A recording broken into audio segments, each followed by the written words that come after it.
നടൻ ഉണ്ണി മുകുന്ദനെതിരെ info park police കേസെടുത്തു. നടന്റെ മുൻ മാനേജർ നൽകിയ പരാതിയിലാണ് കേസ്. കയ്യേറ്റം ചെയ്തുവെന്നാണ് പരാതി. വിവരങ്ങളുമായി സാലി മുഹമ്മദ് ഉണ്ട്. സാലി, ഈ കേസിന്റെ പശ്ചാത്തലം എന്താണ്? ഒപ്പം പോലീസിന്റെ നീക്കങ്ങൾ, വിവരങ്ങൾ.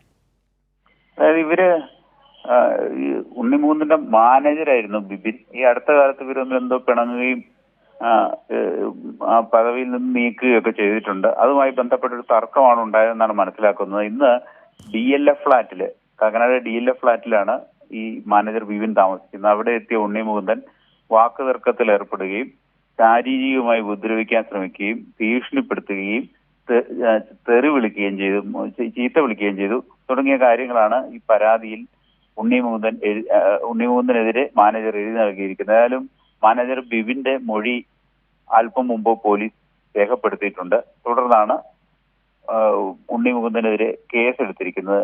പോലീസ് അറിയിച്ചതനുസരിച്ച് ജാമ്യം ലഭിക്കാവുന്ന വകുപ്പുകളാണ് ചുമത്തിയിരിക്കുന്നത് എന്നാണ്. ഏതായാലും കേസുണ്ട്. കേസിൽ ഇനി തുടർ നടപടികളുണ്ടാവും. ഉണ്ണി മുകുന്ദനെ ചോദ്യം ചെയ്യുന്ന അടക്കമുള്ള കാര്യങ്ങളിലേക്ക് കടക്കും.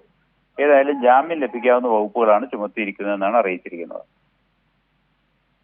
നടന്റെ മുൻ മാനേജർ ബിബിനാണ് പോലീസിൽ പരാതി നൽകിയത്. ജാമ്യം ലഭിക്കാവുന്ന കേസുകളാണ് ചുമത്തിയിട്ടുള്ളത്. കയ്യേറ്റം ചെയ്തു, അസഭ്യം പറഞ്ഞതടക്കമുള്ള പരാതികൾ വെച്ചാണ് ഇപ്പോൾ പോലീസ് കേസ് എടുത്തിട്ടുള്ളത്. സാലി മുഹമ്മദാണ് വിവരങ്ങൾ നൽകിയത്.